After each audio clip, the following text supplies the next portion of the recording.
that was horrific. That was truly horrific. That my daughter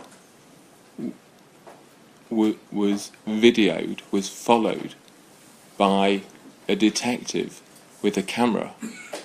I mean, just followed. I mean, that shouldn't happen to anybody's child. I mean, obviously there's worse things. I acted for the Dowler family, so I can't really compare one thing with the other. But, you know, I do my job. I don't expect my children to be followed. And actually it's much wider, because it was one of my daughters, but all my daughters. I've got 4 daughters. They all said, you know, does that mean someone was watching our house?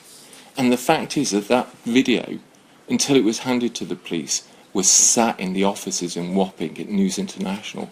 They had it. They ought to be ashamed of themselves. It was horrific.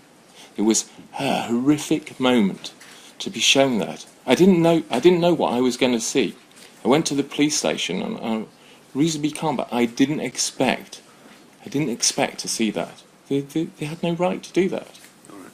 Mr. Lewis, can you tell me this? Can you tell me from what you saw, or what was evident on the tape, when it was taken? It was taken about April, May 2010, when my youngest daughter was 14. All right.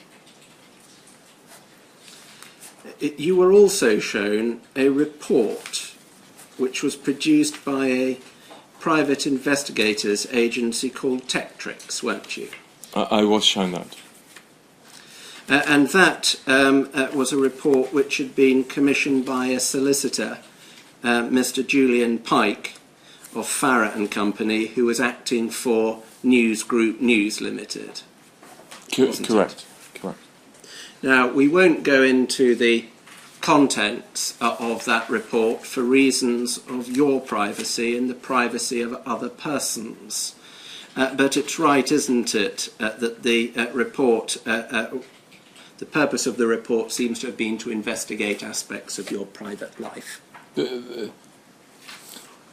News International sought to destroy my life, and very nearly succeeded.